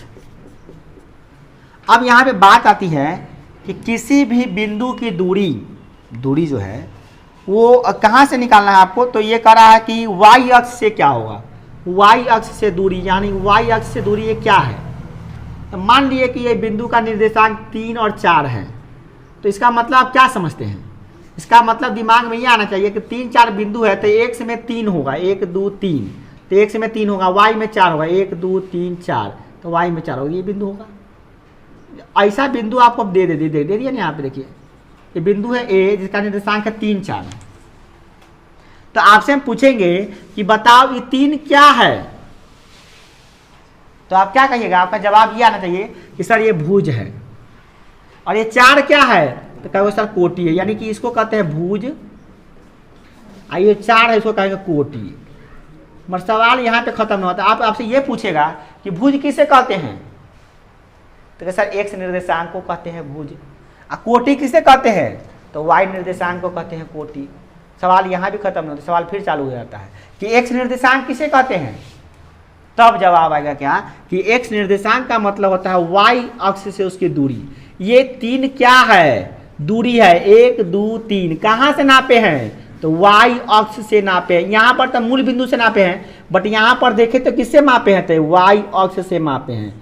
यानी जो भुज दिया हुआ है ना, भुज आप इसको दिमाग में सेट कर लीजिए, यह भुज जो है ना वाई अक्ष से दूरी होता है, वाई अक्ष से दूरी होता है। ये इसको हम लोग कहते हैं एक्स कोऑर्डिनेट या एक्स निर्देशांक, ठीक है। और कोटि क्या होता है, तो वह एक्स अक्ष से दूरी है, माने एक्स अक्ष से ये कितना दूर है, तो 4 गो दूर है, 4 गो इकाई दूर है, ठीक है। इस बात को दिमाग में सेट कर लीजिए ना, तो इससे कई गो क्वेश्चन में आपको प्रॉब्लम हो सकता है, समझे ना, इससे कई बार आपको प्रॉब्लम हो सकता है, इसे ध्यान रखिए। चलिए तो याद रहेगा, ये वो याद कर लिए, भुज क्या होता है, तो वाई अक्ष से दूरी होता है, और एक्स क्या होता है, कोटि क्या होता है, तो एक्स अक्ष से दूरी होता है, ठीक है। कोई एक याद कर लीजिए, दूसरा ऑटोमेटिकली इसका विपरीत होता है। चलिए तो इसका आंसर की बात करें अगर हम, तो वो क्या है, तो वाई अक्ष से दूरी होता है, वह भुज होता है। और भुज को हम लोग क्या कहते हैं, तो उसको कहते हैं एक्स निर्देशांक। भुज को क्या कहते हैं, तो एक्स निर्देशांक, निर्देशांक, एक्स निर्देशांक को ही हम लोग कहते हैं भुज, ठीक है। और वाई निर्देशांक को कहते हैं कोटि। तो इसका आंसर क्या हो गया, एक्स निर्देशांक, जो ऑप्शन नंबर दिया आपका बी। तो 81 का आंसर हो गया आपका बी, ठीक है। अब आप देखिए 82 नंबर क्वेश्चन, कहा बिंदु इतना इतना को मिलाने वाली रेखाखंड वाई अक्ष को किस अनुपात में बांटती हैं। देखिए यहाँ से भी प्रॉब्लम हो जाता है बच्चा को। अब क्या यहाँ पे आप डायग्राम एक बना लीजिए, ठीक है। डायग्राम बनाइएगा तो आपको बताएं, जो बड़ी रेखा उसको कहते हैं एक्स अक्ष, और जो खड़ी रेखा उसको कहते हैं वाई अक्ष। अब यहाँ पे कह रहा है क्या, ध्यान सुनिएगा, बिंदु इतना और इतना फिर इतना और इतना को मिलाने वाली रेखाखंड को वाई अक्ष जिस अनुपात में बांटती है, याद देखिए यहाँ पे वाई अक्ष बांटती है, यानी वाई अक्ष काटती होगा तब ना बांटती होगा। तो 2 बिंदु लेते हैं, एगो है -4 -4। अब बताइए -4 किस पाद में होगा, तो माइनस वाला किस पाद में होता है, किस पाद में होता है, तृतीय पाद में होता है। तो तृतीय पाद में आ गया, तो -4 इसमें हो गया -4 हाँ ये गलती हो गई यहाँ पे। देखिए अब देखिए यहाँ पे क्या है कि ये -4 तो ये तृतीय पाद में हो गया। एक बिंदु और है 1 -2, आप ऐसे देखिए 1 -2, तो एगो प्लस में एगो माइनस में, तो इसमें होगा तो 1 और -2, तो तो एक हो गया x में, y हो गया y में -2, तो यहाँ पे हो गया, मान लें यहाँ पे हो गया, वहीं पे अंदाज से मार दिए 1 - 2। अब ये 2 को बिंदु को मिलाने वाली रेखा को ये मिला रहा है, इसे हालांकि यहाँ पे होगा बिंदु ई। अब किस अनुपात में विभाजित कर रहा है, तो आप इतना मत दिमाग लगाइए, सिर्फ ये जान लीजिए कि हाँ ये y अक्ष विभाजित कर रहा है। इसको क्वेश्चन को कैसे बनाएंगे हम लोग, ऐसे बनाएंगे, चित्र ऐसे नहीं बनाएंगे, ये समझने के लिए हुआ, इतना आप माइंड में समझिएगा। बनाइए कैसे, देखिए बनाने के लिए आपको 2 को बिंदु यहाँ पर लिख लेना है, कितना 4 - 4, इसको कितना लिख दिया 1 - 2, इसको मिला दीजिएगा, ठीक है। मिलाने के बाद एक बिंदु y अक्ष लीजिएगा। अब यहाँ पे पॉइंट ये आ रहा है कि y अक्ष पर कोई भी बिंदु लेंगे ना तो उसका x निर्देशांक 0 हो जाता है। ये आप दिमाग में हमेशा के लिए परमानेंटली सेट कर लीजिए कि x अक्ष पर y 0 होता है और y अक्ष पर x 0 होता है। कहने के तात्पर्य यह हुआ कि y अक्ष पर भुज हमेशा 0 होता है। तब सेट कर लीजिए y अक्ष पर जहां भी जाएगा y अक्ष पर कोई बिंदु, उसका भुज हमेशा 0 होगा। यानी कि यहाँ पे अगर कोई बिंदु हम लेते हैं तो क्या होगा 0 होगा, और y में पता नहीं कुछ होगा, जो भी होगा x मगर उसका 0 होगा। तो यहाँ पे जो बिंदु मान लेंगे वो क्या होगा 0y। मैंने 0y के लिए ही क्लू दिया था कि y अक्ष किस अनुपात में विभाजित करती है, यानी y अक्ष उसको काटती है, ये बात दे के यह बता दिया कि उसका x 0 होगा। और जब तक यह नहीं बताता तब तक इस सवाल को हम लोग सॉल्व नहीं कर पाते, समझे। यानी अनुपात निकालना है यहाँ पे, तो आपको अनुपात यानी क्या m1 और m2। और बात आई कि फिर अनुपात सूत्र, मैंने यहाँ पे विभाजन सूत्र लगाना है, तो विभाजन सूत्र में फॉर्मूला जो है ना आपको याद होना चाहिए, ठीक है। और विभाजन सूत्र का फॉर्मूला याद होना चाहिए। तो क्या होता है, उसको तरीका भी बताए थे एक वीडियो में, विभाजन सूत्र के बारे में याद कर रखने का तरीका भी बताए थे, तो उसी को अप्लाई हम लोग करने जा रहे हैं। जगह अब जगह तो है नहीं, चलिए यहाँ पे कर लेते हैं। ये दिखाई दे रहा है वीडियो में लिखा था, ये सब है आए, चलिए ये है तो कोई बात नहीं। देखिए तो अब हम लोग क्या करते हैं, ई वाला रखते हैं। तो x बराबर फॉर्मूला होता है क्या, याद कीजिए m1 m2 आए, हाँ गलती हो गया ना, बनाने याद करने तरीका, ये बटा में कहता है m1 + m2 होता है ना, यहाँ भी लिखते हैं हम m1 + m2। जहाँ m1 वहाँ का लगाते हैं x2, और जहाँ पे m2 वहाँ पे लगाते हैं x1। याद रखने का तरीका बताए थे, चलिए इस पे हम रख लेते हैं। अब इसको 0 करना है, x क्या है 0, तो 0 बराबर m1 कितना है पता नहीं भाई कितना है, x2 कितना है x2 इसका पता है ना 1 है, प्लस m2 कितना है पता नहीं है, वही तो पता करना है। x2 कितना है इसका, x2 है यहाँ पे -4 ये बटा में जो भी आएगा m1 m2 इधर जाके क्या हो जाएगा m1 + m2। अब गौर देखिए ये m1 m2 जाकर 0 हो जाएगा, तीते हो गया 0 गुने m1 m2 क्या हो जाएगा 0 में किसी भी संख्या से गुना किया क्या बन जाएगा 0 में दोनों से गुना करेंगे हो जाएगा 0। इधर क्या आ गया m1 गुने 1 यानी m1 -4 m2। अब देखिए क्या करेंगे, m2 को इधर ले आएंगे हम, तो 4 m2 बराबर क्या हो जाएगा m1 माने क्या, m1 माने क्या m1 गुने 1, m1 माने क्या होता है m1 गुने 1 है, इनमें एक तरह भी करता है सब में गुना। अब हम क्या करते हैं कि m2 को उधर ले आते हैं, 1 को उधर ले आते हैं, 4/1 बराबर क्या होगा m1/m2। तो इसका अनुपात क्या आ गया, m1 अनुपात m2 का अनुपात क्या आ गया, निकल गया है, देखिए 4:1। इसका आंसर हो जाएगा 4:1। कहाँ गया जी, हाँ 4:1 बी नंबर ऑप्शन होगा इसका। ये आपका हो गया 82 का नाम, और आंसर हो गया बी। ठीक है बता देते हैं, ये मिटा देते हैं पहले, ठीक है तो मिटा देते हैं।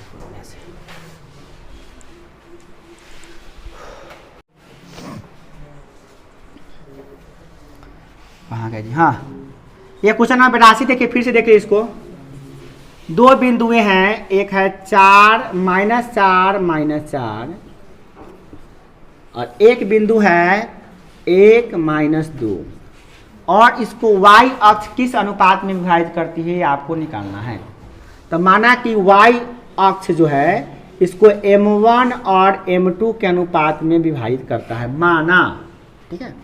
और जो y अक्ष इस पर है, ये y अक्ष है, तो स्वाभाविक है ये बिंदु होगा, इस पर x 0 होगा, y कुछ होगा, क्योंकि y अक्ष पर x निर्देशांक 0 होता है।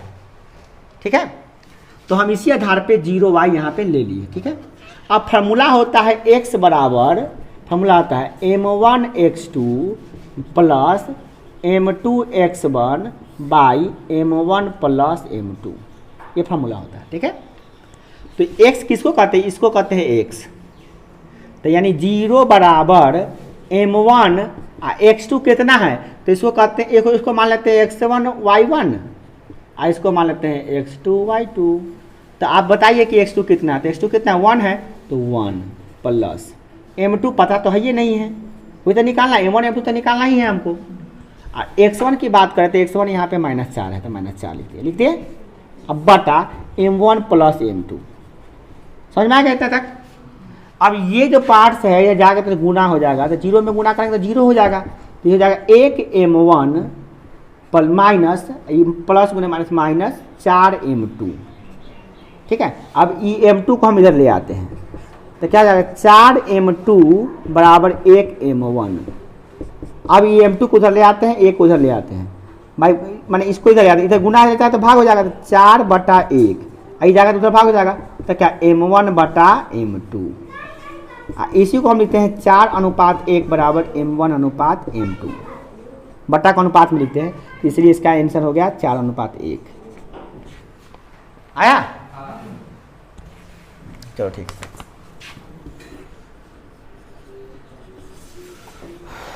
83 नंबर देखिए, tan a का व्युत्क्रम क्या होगा।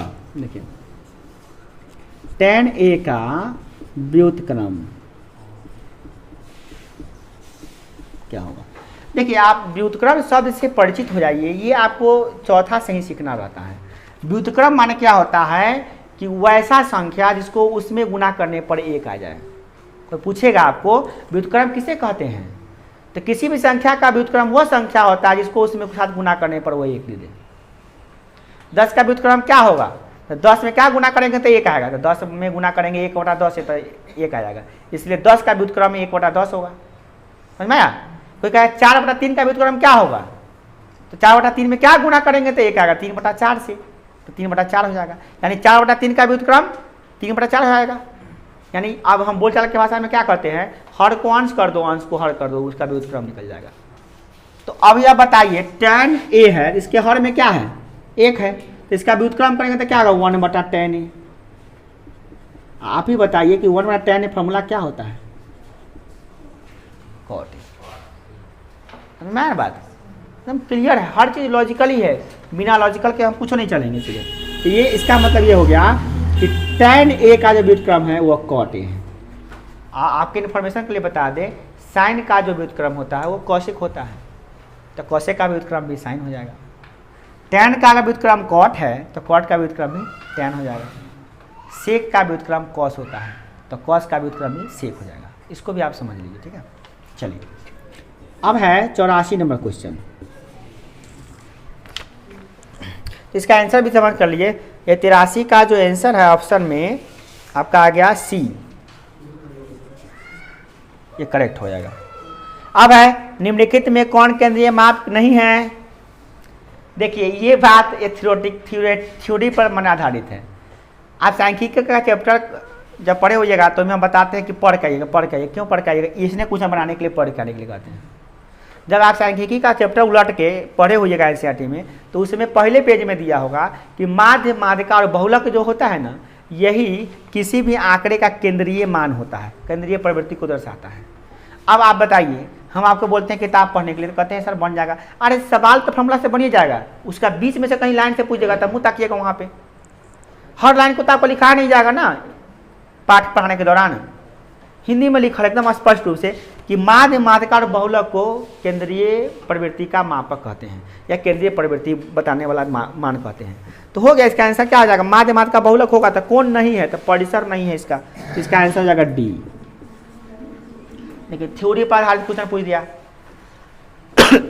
पहले ऐसा क्वेश्चन कम पूछता था, अब 2016 के बाद एग्जाम का पैटर्न चेंज कर दिया। आपका एग्जाम हो गया मेडिकल और इंजीनियरिंग जैसा एग्जाम।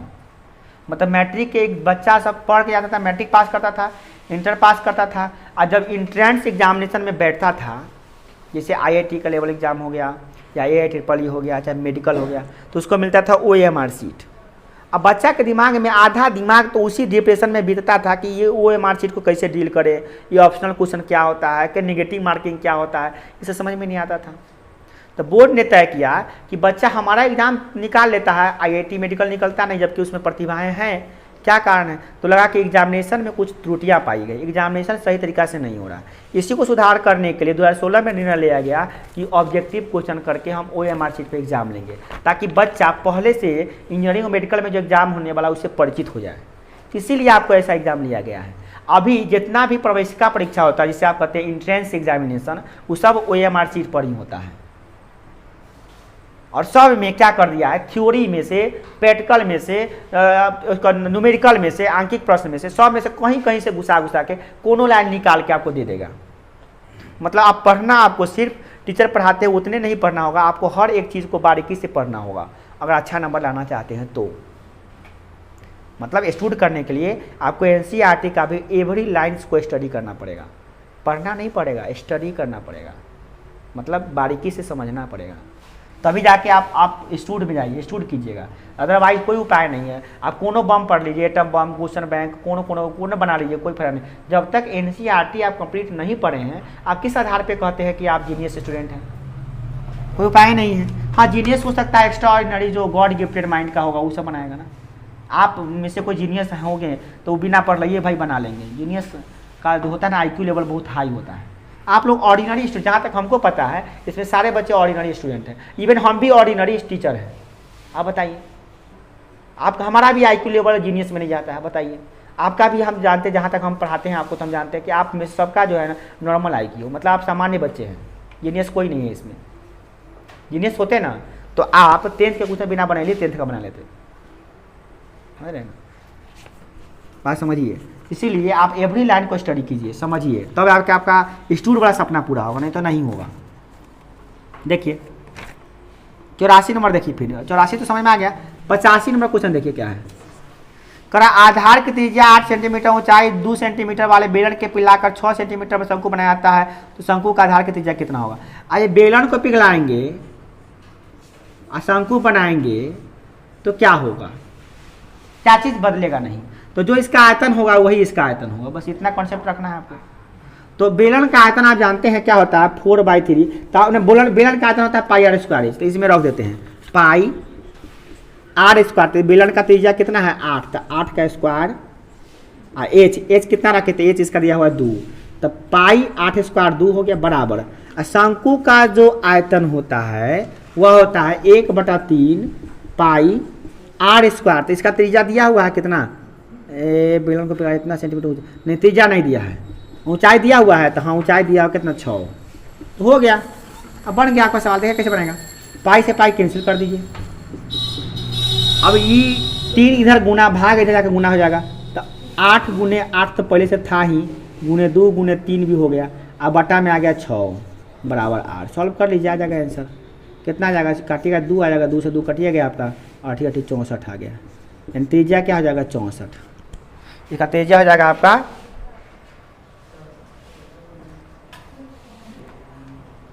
कहीं गलती कर ली हम लोग, देख लेते हैं फिर से। हाँ, यहाँ पे गलती ये कर लिए कि r² ना होगा, यहाँ पे r² छूट गया है। स्क्वायर जैसे ही लगेगा तो यहाँ पे स्क्वायर हटा के रूट लगाएंगे तो ये हो जाएगा 8, तो r बराबर हो जाएगा आपका 8 सेंटीमीटर होगा इसका d। क्या नहीं आया समझ में? कुछ नहीं है इसमें, बस इतना याद रखना कि जब भी पिघलाएंगे ना तो आयतन बराबर रहेगा। पिघलाने से आयतन नहीं बदलता, समझ गए ना? खाली आकृति चेंज हो जाता है, आयतन वही रहता है। चलिए ये भी हो गया आपका, 85 भी हो गया। 86 देख लीजिए क्या है। करा है कि 12 cos² - 12 cot² क्या होगा? देखिए देखिए ये भी सवाल आपका 12 cos² है। देखिए कैसे बनेगा।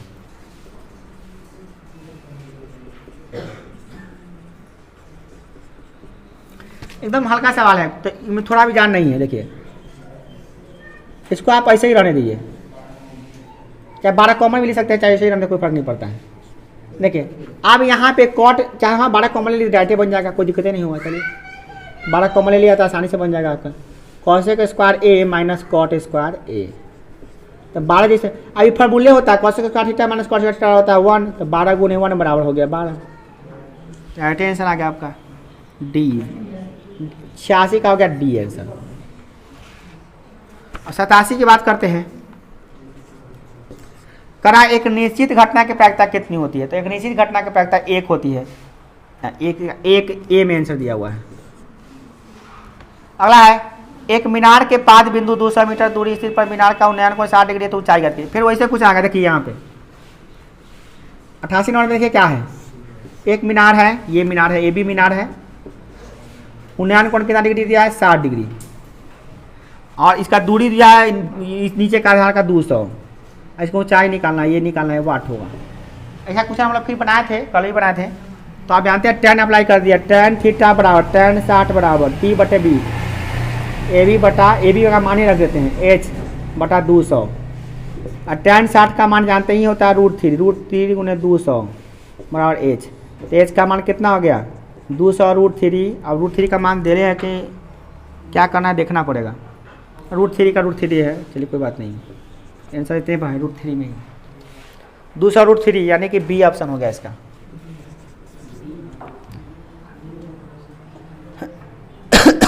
नहीं ठीक है, tan 60 का मान होता है √3, तो √3 में जाकर 200 गुना ना हो जाएगा, तो गुना होगा तो 200 √3 ना हो जाएगा। ठीक है, इसका आंसर बी आपका सही है।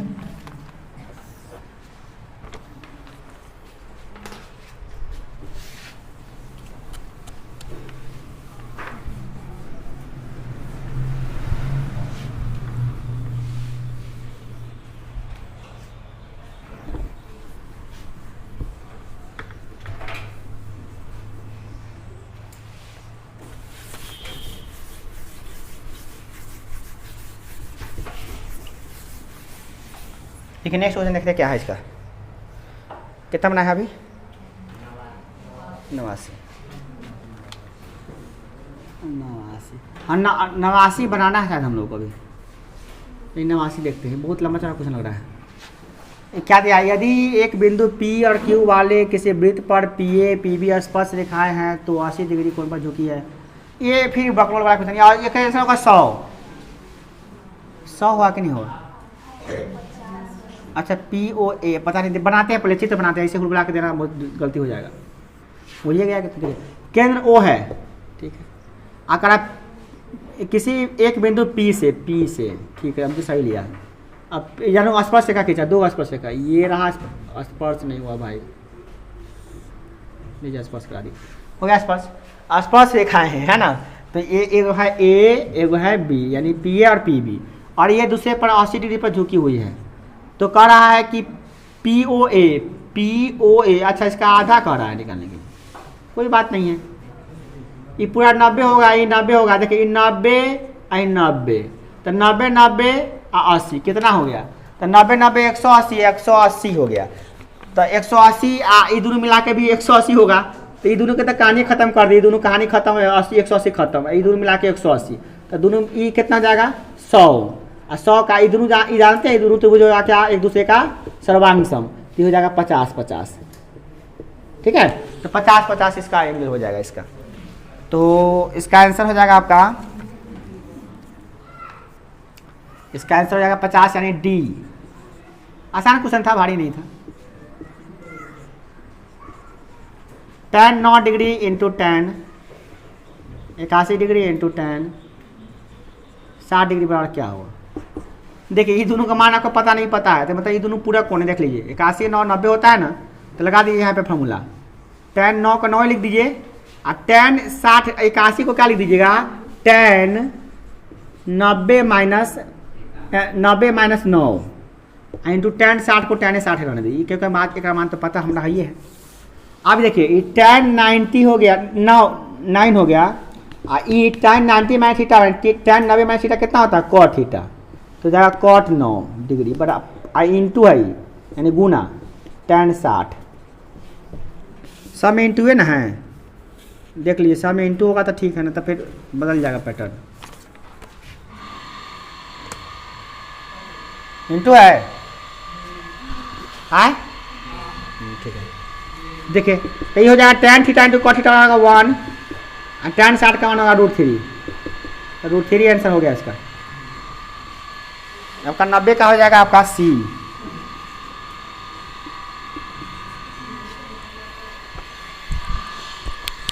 एक राउंड और लगेगा बता। चलो देखो एक कहाँ तक बता दिए,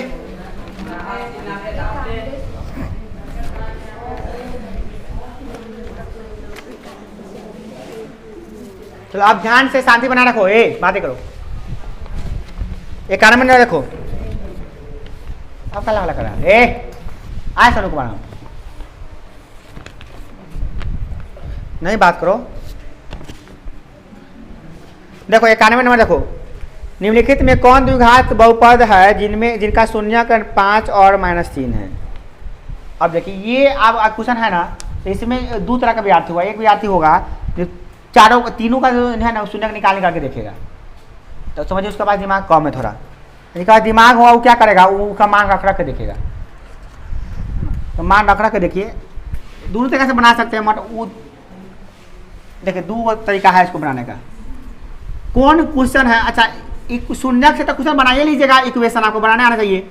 अल्फा का मान दिया है 5 और बीटा का मान दिया है -3, अगर आप द्विघात बहुपद बनाइए तो इसका तो फॉर्मूला ही होता है। क्या होता है देखिए, पहले फॉर्मूला होता है px बराबर यानी बहुपद बराबर x² plus alpha plus beta into x, यहाँ प्लस लगा के माइनस, यहाँ पर माइनस होता है। x² minus plus x² minus alpha plus beta into x और प्लस अल्फा इंटू बीटा, ये फॉर्मूला होता है द्विघात समीकरण बनाने का। एकदम रिमेंबर कर लीजिए, इस फॉर्मूला पे द्विघात समीकरण बना लीजिएगा। कब, जब आपको मूल यानी शून्यक दिया होगा तब। ठीक है, आप इसको अल्फा बीटा कैसे मान रख देना, बन जाएगा समीकरण। देखिए x² minus alpha plus beta यानी 5 प्लस -3। अब देखिए यहाँ पर लगाते हैं बड़का bracket x plus alpha into beta 5 गुने -3, x² आई हो जाएगा -5 -3 इंटू एक्स प्लस गुने माइनस -15 हो गया आपका, बन गया x²। ये हो जाएगा आपका 2x - 15। यही और बहुपद है जिसका जो शून्यक निकाले हैं, तो कितना आएगा, ये शून्यक आएगा आपका कितना 5 और -3। ठीक है, तो इसका आंसर कौन होगा, बी नंबर। इसका आंसर होगा बी, यही करेक्ट होगा। ये आपका क्वेश्चन नंबर था 91। 92 देखिए, यदि वृत्त की जीवा की लंबाई वृत्त की त्रिज्या के बराबर हो तो जीवा द्वारा केंद्र पर बनाया कोण बताए। वृत्त का देखिए, वृत्त का यह है क्या आपका जीवा। देखिए कैसे क्वेश्चन पूछा, देखिए कितना ये है कॉन्सेप्चुअल क्वेश्चन। इसको करते हैं कॉन्सेप्चुअल क्वेश्चन, इसमें कॉन्सेप्ट क्लियर है, फार्मूला पे नहीं बनेगा। ये उससे बनेगा जिसका सही में कॉन्सेप्ट क्लियर है। आई हमको लगता है बहुत कम बच्चे से बनाया हुआ है। कहता है यदि वृत्त का जीवा के लंबाई वृत्त की त्रिज्या के बराबर, वृत्त की त्रिज्या के बराबर हो तो इसका बनाएगा कोण, मतलब कि तो जीवा द्वारा केंद्र पर बनाया कोण, तो जीवा जो केंद्र पर बनाया कोण ये वाला, ये निकालना है आपको, ये वाला कोण निकालना है। अगर क्या है त्रिज्या की जो दूरी है, त्रिज्या और व्यास दोनों समान दूरी की, मैंने समान लंबाई की है, समान माप की है। तो ये क्वेश्चन कितने विद्यार्थी बनाए, हाथ उठाई तो कितने विद्यार्थी बनाए हैं ईमानदारी से। देखिए जहाँ कॉन्सेप्ट का क्वेश्चन आएगा उनमें हाथ उठने नहीं करेगा जल्दी। ठीक है, सही है। देखें क्या नहीं उठा हाथ, पता है क्योंकि ये कॉन्सेप्ट वाला था क्वेश्चन, कॉन्सेप्ट। अब देखिए आज कितना कॉन्सेप्ट इजी, देखिए इजी कितना, देखिए कुछ भी नहीं है क्वेश्चन में, बस कॉन्सेप्ट के सिवाय। त्रिज्या और जीवा बराबर है, तो एक वृत्त की जितने त्रिज्या होती समान होती है ना, तो ये जितना का उतना का ये है।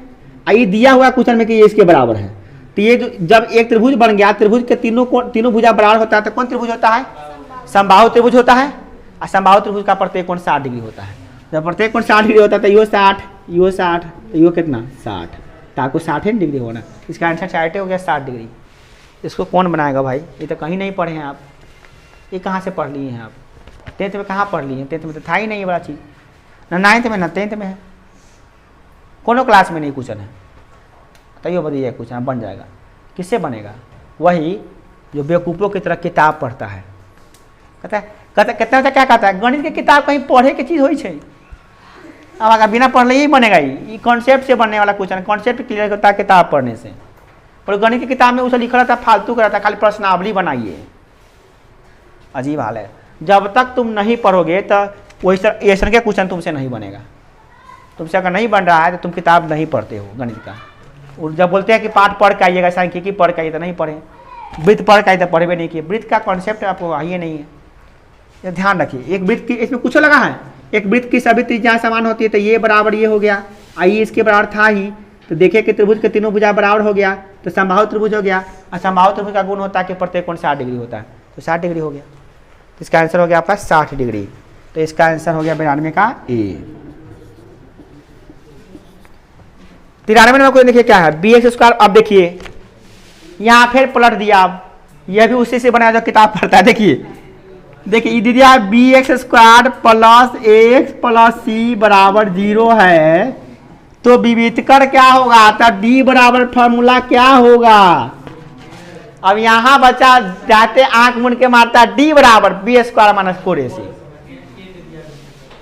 तो देखिए आपको बता देते हैं, देखिए d बराबर बी स्क्वायर माइनस 4ac कब होता है, जब X square plus B X plus C बराबर 0 होता है, तब d बराबर बी स्क्वायर माइनस 4ac होता है। ये फॉर्मूला कब होता है, जब ये होता है, ठीक है। तो यहाँ पर तो फॉर्मूला का चेंज ही है, तो आप ये देख लीजिए, अगर हम इसको मिटा के तो यहाँ पर ये लिख दे X square plus B X plus C, तो आप यहाँ देख रहे हैं कि ए की जगह पे क्या लिख दिया बी, और बी की जगह पे क्या लिख दिया ए, ठीक है ना। तो चेंज कर दिया, तो फॉर्मूला में चेंज कर दीजिए। फॉर्मूला क्या होता है, डी बराबर बी स्क्वायर माइनस 4ac, तो जहाँ पे बी है वहाँ पे क्या कर दीजिए ए, और जहाँ पे बी है वहाँ पे कर दिए ए है, जहाँ पे कर दीजिए बी, यानी कि डी बराबर आंसर हो जाएगा यहाँ पे ए स्क्वायर माइनस 4bc, समझे। तो इसका आंसर जो आप मारे होइएगा तो अक्सर बच्चा में मात खा जाता है, तो एक आदमी का चेंज कर दिया, मगर क्वेश्चन बहुत अच्छा लगा इसे देख के। 93 का हो गया आपका A square minus 4ac, C number. देखिए फॉर्मूला नहीं बदला है, फॉर्मूला वही है, वही रहेगा, d बराबर बी स्क्वायर माइनस 4ac। जब एने होने से चेंज होगा तो वह चेंज होगा। मान लिया हम ऐसा कर दिया आपको, देखिए सी एक्स स्क्वायर प्लस ए एक्स प्लस बी दे देंगे बराबर 0। अब आपसे पूछेंगे d बराबर क्या होगा, तो आप पहले देख लीजिए कि a की जगह पे क्या आई, a की जगह पे c है, b की जगह पे a है, और c की जगह पे b है ना, क्योंकि ये का समान रूप ये होता है, इसका असली रूप जो है ये है ना। तो असली रूप से नकली रूप को मिला लीजिए, ये नकली रूप है, ये जो दिया है सवाल ये नकली रूप है, असली रूप इसका ये है, ये वाला X square plus B X plus C बराबर 0, ये असली रूप है। तो असली रूप से मिलाए हैं तो ए बराबर सी, तो फॉर्मूला होता है डी बराबर बी स्क्वायर माइनस 4ac। तो हम जहाँ पर ए है वहाँ पर आप क्या रख देंगे सी, तो जहाँ पर ए है वहाँ पर रख देंगे सी, जहाँ पर बी है वहाँ पर रख देंगे ए, जहाँ पर बी है वहाँ पर रख देंगे ए, और जहाँ पर सी है वहाँ पर रख देंगे बी, तो हो जाएगा बी। अब फॉर्मूला आ गया ए स्क्वायर माइनस 4ac बी। ये तो बदलता रहेगा ना भाई, ये बदलेगा तो बदलेगा ही, मगर फॉर्मूला यही होता है, ये सब दिमाग लगा के रखिए, ठीक है। ऐसा क्वेश्चन भी कई बार पूछा जा चुका है, इस सवाल तो 2012 से ही पूछता है, 2012 में भी, 2012-13-14 में भी ऐसा पूछता है ना, ठीक है, समझ गए तो अच्छा है। 92 नंबर देखिए, 93 नंबर, 94, हाँ। करा एपी का प्रथम 24 पदों का योग, देखिए एकदम आसान है, इसमें कोई चीज़ नहीं है, इसे फॉर्मूला पे लगाना है, फिर भी नहीं बनता है। देखिए ए बराबर प्रथम पद कितना है 5, डी बराबर 8 माइनस 5, तो 8 में से 5 घटा देंगे तो कितना आ जाएगा 3, एन बराबर पता ही नहीं है, हाँ एन दिया है, 24 पदों तक का योग निकालना है और एसएन निकालना है। एसएन बराबर क्या होगा? तो एसएन बराबर फॉर्मूला आप जानते हैं, चूंकि एसएन बराबर n/2 into 2a plus n-1 into D. रख दी इसमें n/2 यानी 24/2 2a 2। बताइए क्या बात है, मशीनों थकता है। देखिए ए डी कितना दिया हुआ, डी देखो यहाँ 3, ए बात नहीं करो 12 10 प्लस 23 गुने 3। इसमें भी गलती ना हो जाएगा कितना के, देखो ना अभी कितना का थोड़ा लगेगा 10 प्लस 3 तिहाई 9 3 दूना 6 12 गुने ये हो गया आपका 7 × 9 89 12 12 नमा 108 के 8 हासिल 10 12 5 72 12 84 84 और 10 74 84 10 94 इतना आया है आंसर 948। देखिए बी, इसमें भी गुना भाग में गलती कर लेता है, इसमें भी गलती करता है गुना भाग में, समझते हैं। 95। देखिए देखिए कितना आसान सवाल। देखिए इसमें क्या करता है, बच्चा के दिमाग में घुसे में नहीं करता। 1.5 GB बाकी है अभी। चलो बैटरी डिस हो गया है बैटरी। देखो सेक 30 बराबर क्या होता है, तो सेक 30 बराबर होता है cos 30 का उल्टा। cos 30 का उल्टा कितना होगा 2/√3 नहीं होता है 2/√3 कितना में है, डी में है। 95 को हो जाएगा डी। 96 दो क्रमिक संख्याओं का मौसा कितना होता है, दो क्रमिक सम संख्या का मौसा, सम संख्या का मौसा 2 ही होता है। कोनो दो को सम संख्या लेके देखिए मौसा निकाल के 2 आएगा। तो 96 में कितना जाएगा ए। 97 नंबर sin 48 माइनस cos 42 1 होगा, पूरा कौन वाला है 1, हाँ 0 होगा यहाँ पर। क्या होगा 0 हो जाएगा, क्यों 0 होगा, हाँ